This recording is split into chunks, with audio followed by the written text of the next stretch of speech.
Hola, les saludamos nuevamente a través de este podcast titulado De lo profundo de lo superficial, de lo superficial de lo profundo, y vamos a adentrarnos al primer tema. En el principio fue el vestido. Y dice la palabra de Dios en Salmos 8:3 al 5: Cuando veo tus cielos, obra de tus dedos, la luna y las estrellas que tú formaste, digo, ¿qué es el hombre para que tengas de él memoria, y el hijo del hombre para que lo visites? Le has hecho poco menor que los ángeles, y lo coronaste de gloria y de honra.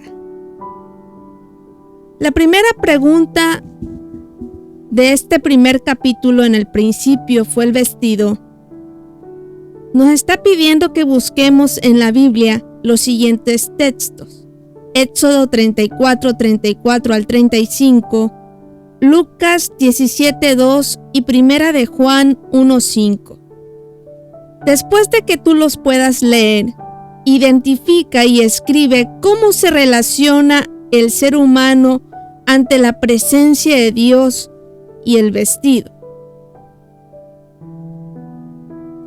Y yo quisiera leerles una parte.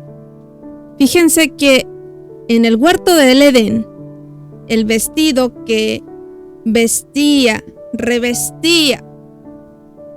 a Adán y a Eva era un vestido luminoso. No era un vestido como el que conocemos actualmente. Dice el tercer capítulo del libro de Génesis que se revela que fuimos hechos a semejanza de Dios. Y si Él es luz, nosotros también debimos haber estado recubiertos de un halo luminoso, protector y glorioso. Hablando del caso de Moisés, es muy revelador que él quiso ver a Dios en Éxodo capítulo 33, cuyo esplendor no puede ver el ser humano, pues muere, es lo que él dice. Dios lo ocultó en la hendidura de una roca. Pasó frente a Moisés, quien solo alcanzó a verle la espalda cuando el Señor retiró su mano. Pasados 40 días, Moisés bajó del campamento, pero lo más curioso, querida hermana, es sin embargo, fue que al descender del monte, la piel del rostro resplandecía por haber estado hablando con Dios, pero Moisés no lo sabía. Más revelador aún fue cuando Moisés iba ante Jehová para hablar con él, se quitaba el velo hasta que salía. Al mirar los hijos de Israel el rostro de Moisés, veían que la piel de su rostro resplandecía. Oh, querida hermana, Dios es luz. No es una simple metáfora. Por eso la primera pregunta: después de leer estos tres textos, identifica y escribe cómo se relaciona el ser humano ante la presencia de Dios y el vestido. Bueno, pues antes de la caída del pecado, Adán y Eva estaban revestidos de luz, de la luz de Dios. Cuando caen en la desobediencia, se avergonzaron de su desnudez. Tras la figura de la justicia redentora, sacrifican al animal para vestir la desnudez de la humanidad. La pregunta número 2. Adán y Eva confeccionaron su vestimenta por su propia cuenta, sin contar con Dios. Eso fue el primer acto de ¿qué? Y leyendo el capítulo número 1, en el principio fue el vestido, podemos encontrar que el primer acto de Adán y Eva al confeccionar su vestimenta por su propia cuenta y sin contar con los medios de Dios, fue el primer acto de manifestación de justicia propia. Es decir, yo, por mi propia mano, estoy haciendo esto. No te necesito, Dios. Fue su primer acto de manifestación de arreglar las cosas por su cuenta, los problemas, podemos decir las enfermedades, problemas en la familia, con los hijos, en el matrimonio, sin contar con Dios. La pregunta número 3. Desde que Dios vistió a Adán y a Eva con vestidos de piel y al pueblo de Israel con telas y pieles, de acuerdo con Ezequiel 16, 8 al 13, se debe entender como un acto de redención o mérito humano. ¿Por qué? Vamos a buscar el libro de Ezequiel.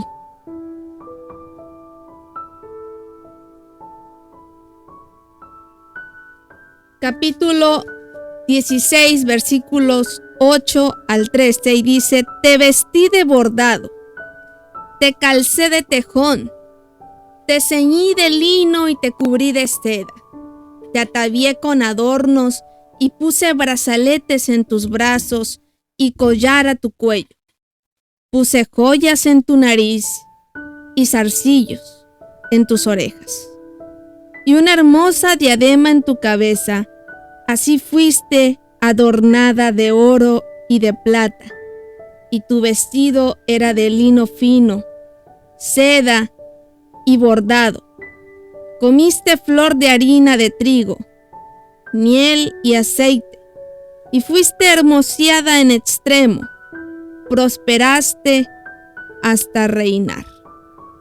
Se debe entender como un acto de redención o mérito humano. ¿Por qué?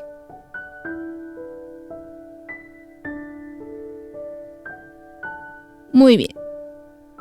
Este mensaje que describe Ezequiel con la figura de Jerusalén, a quien Dios eligió en una situación miserable y cuya desnudez cubrió con su propio manto de justicia, hizo un pacto de amor y de exclusividad. Invirtió en embellecerla y le recordó lo que hizo por ella. No podemos concebir la decepción amorosa de Dios por la traición de Jerusalén. Fue desgarradora. Confió en su propia belleza que Dios le dio, y ella la corrompió. Dios, sin embargo, se compadeció, la perdonó y le aseguró: yo no haré contigo como tú hiciste, que menospreciaste el juramento para invalidar el pacto. Antes bien, yo tendré memoria de mi pacto que concerté contigo en los días de tu juventud. Estableceré contigo un pacto eterno. Ese pacto eterno de amor tuvo su máxima expresión en Cristo, porque de tal manera amó Dios al mundo que se ha dado a su Hijo unigénito, para que todo aquel que en él crea no se pierda, mas tenga vida eterna. Así que la respuesta a la pregunta número 3 se debe entender como un acto de redención o mérito humano. ¿Por qué? Como un acto de redención y amor. Dios se compadeció. Dios nos perdonó. Cristo mismo se despojó de sus vestiduras de rey. Se despojó de sus vestiduras celestiales. Se despojó de sus vestiduras que eran las más sublimes en todos los reinos del mundo, para cubrir a un pecador y a una pecadora, que somos tú y yo. Pregunta número 4. Lee los siguientes textos y encontrarás 2 invitaciones. Escríbelas. Lee los siguientes textos y encontrarás 2 invitaciones. Escríbelas. Efesios 6, 11 al 13 nos invita ¿a qué? Vamos a buscar Efesios capítulo 6, versículo 11. Fíjense qué bonito habla el apóstol Pablo.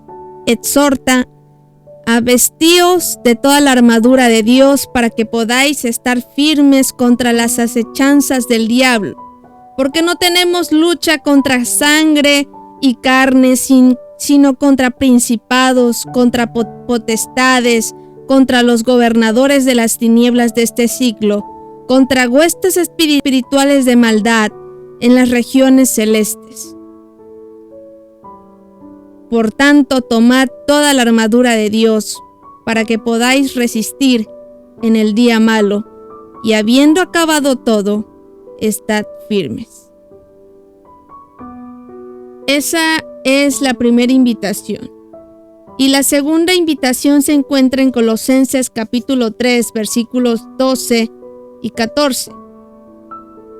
Colosenses capítulo 3 versículos 12 al 14, y dice de la siguiente manera: vestíos pues como escogidos de Dios, santos y amados, de entrañable misericordia, de benignidad, de humildad, de mansedumbre, de paciencia, y sobre todas estas cosas, vestíos de amor, oh querida, que es el vínculo perfecto.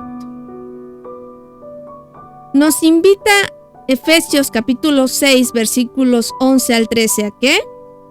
Nos invita a vestirnos de la armadura de Dios, es decir, prepararnos de manera personal. Y Colosenses capítulo 3 versículos 12 al 14 nos invita a vestirnos de amor, que es el vínculo perfecto, es decir, que reflejemos el amor al prójimo. Pregunta número 5 de la primera lección de 10.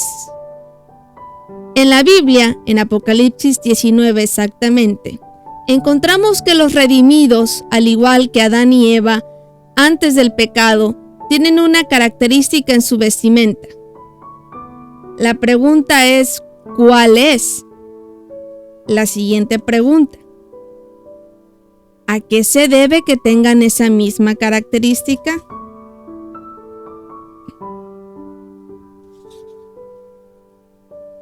Y en Apocalipsis capítulo 19, que es el clímax del gran conflicto, la iglesia victoriosa, ahora convertida en la esposa con vestiduras resplandecientes, dice la palabra de Dios, está lista para la boda con el Cordero.